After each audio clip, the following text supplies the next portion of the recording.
is immigration the smart move? Is this an issue that could push things over the top for Republicans? I mean, it's amazing. A few months ago, we thought the president's botched zero tolerance policy was going to be a big pain. Well, I didn't think the president and the separation of migrant families was going to be a big issue for the general electorate, particularly independents and Democrats. I thought it was going to be much more toward health care and affordability and whether or not the economy was leaving them behind. But for Republicans, immigration is the steroid shot in the arm that really bolsters us. The Kavanaugh effect was a sugar high. It ended very quickly. And this is one of those things that Republicans come home for. They may not like the particular Republican candidate. They may be frustrated with health care, but the threat of the other, the invader. And this migrant caravan, which you pointed out, is over 1,000 miles away and in no way a threat at this point in time. It really does resonate. I mean, when I look at what Trump talking about the migrant caravan, I actually feel reassured, because if we ever hear from a defense contract or the Defense Department that an asteroid is coming for the Earth and it's going to hit us in 100 years, Trump is clearly going to be all over it with Space Force. Okay, you're being glib and cute. The issue, Eddie, and I don't want you to... Does this work, right? So the president is going with his ending birthright citizenship, which he might not even have the ability to do. But this threat, this idea, this position, does it work for voters? Probably. You know, Stephanie, it might. And it speaks volumes. I mean, you don't care what it speaks about. The question is, does it work? It works politically, but I do, because it means something. Citizenship in this country has always been tied to free white persons since the Naturalization Act of 1790. So when he invokes this question of immigration and you say it plays with the Republican base, it's all about a certain conception of whiteness.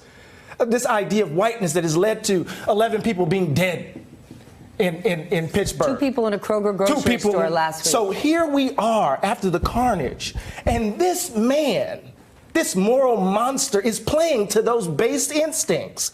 I don't want to play the political game with regards to that. I know what the 14th Amendment was all about. It was passed in 1868. It's part of the Reconstruction Amendments. It has everything to do with the abolishment of slavery. It has everything to do with making us being able to have citizenship. It has everything to do with part of the second founding of the country. Donald Trump, go read the second inaugural. Go look at what Lincoln said. So it may play politically, and if it does, it shows that the country is profoundly racist.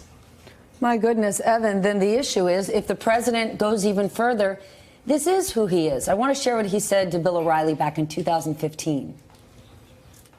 What happens is they're in Mexico, they're going to have a baby, they move over here for a couple of days, they have the baby. No, but Bill, they're saying it's not going to hold up in court. Now it's going to have to be tested, but they say it's not going to hold up in court. Regardless, when people are illegally in the country, they have to go. But you are not going to be able to deport people who have American citizenship now, and the federal courts will never allow mass deportations without due process for each and every one.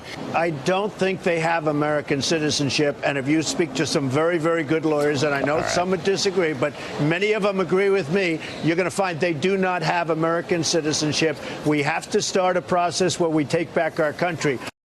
Okay, so, Evan, it sounds like he is suggesting deporting people who've already been granted birthright citizenship. Is this nonsense, or is this the exact kind of conversations the Archie Bunkers of the world are spouting at wherever they are, or at Mar-a-Lago or at Trump Golf Course? These are conversations happening on the far right, and they're morally reprehensible. The 14th Amendment is clear. All persons who are in the United States are subject thereof to the laws of this country. The only exception is for foreign diplomats. That's it.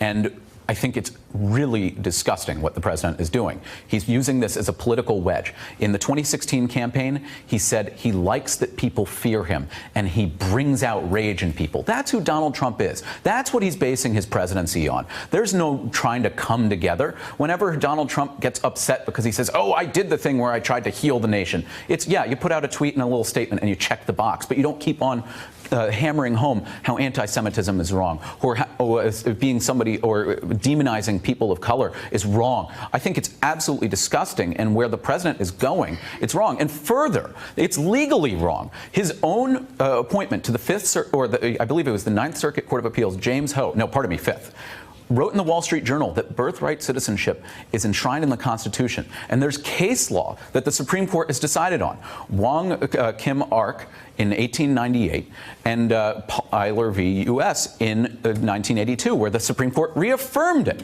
So I don't know what lawyers Donald Trump is talking to, but the ones he's appointing that are Federalist Society vetted are saying birthright citizenship exists. Maybe, I don't know that he knew that many Federalist Society guys back when he was running. That was more of his Michael Cohen and Mark Kasowitz days. Eddie, what blows my mind is Evan is saying this is the far right. It's not even only the far right. Fox News is President Trump's mothership. Even Shep Smith yesterday, who is a unicorn there, knocked it down. Tomorrow, the migrants, according to Fox News reporting, are more than 2 months away, if any of them actually come here. But tomorrow is 1 week before the midterm election, which is what all of this is about. There is no invasion. No one's coming to get you. There's nothing at all to worry about. When they did this to us, got us all riled up in April, remember? The result was 14 arrests. We're America, we can handle it. We're America, we can handle it. That's Shep Smith, a voice of honesty and light amid darkness. I get that this is a political strategy, but there are real life consequences here. Yeah, you know, my wife is a naturalized citizen from Jamaica. Family members all throughout Florida. And, you know, she got scared. What does this mean for me? Right? Because she's a naturalized citizen, going back to the last segment. So I'm thinking about the real life consequences. What happens to people who have children here, people who have come to the United States for a better life materially, for their families.